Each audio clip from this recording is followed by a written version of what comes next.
আসসালামু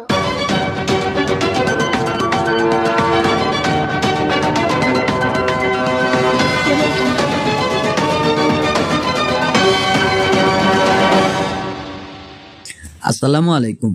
আমন্ত্রণ জানাচ্ছি প্রেস পয়েন্ট 24 সংবাদের এই পর্বে আপনাদের সামনে তুলে ধরব এইমাত্র পাওয়া দেশ ও দেশের বাইরে ঘটে যাওয়া ব্রেকিং নিউজ। ভারত এখন আওয়ামী লীগ নেতাদের বাগানবাড়িতে পরিণত হয়েছে বললেন রুহুল কবির রিজভী। বিএনপির সিনিয়র যুগ্ম মহাসচিব রুহুল কবির রিজভী অভিযোগ করেছেন, বাংলাদেশ এখন আওয়ামী লীগ নেতাদের জন্য বিশেষ সুবিধাপ্রাপ্ত একটি এলাকায় পরিণত হয়েছে, যেখানে ভারতের ভূমিকা অত্যন্ত গুরুত্বপূর্ণ। তিনি বলেন, বর্তমান সরকার ভারতের উপর অতিরিক্ত নির্ভরশীল হয়ে পড়েছে এবং দেশের স্বার্থ জলাঞ্জলি দিয়ে নিজেদের রাজনৈতিক স্বার্থ রক্ষায় ব্যস্ত।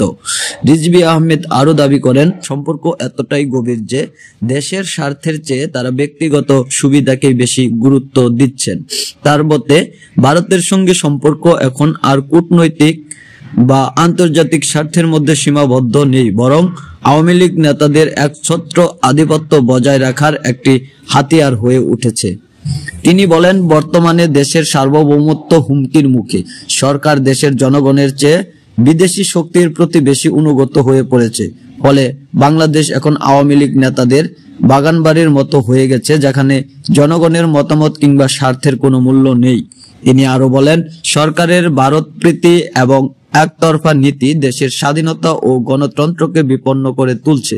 বিএনপি জনগণের অধিকার ও সার্বভৌমত্ব রক্ষায় সর্বোচ্চ আন্দোলন গড়ে তুলবে বলে হুঁশিয়ারি দেন রিজভী আহমেদ।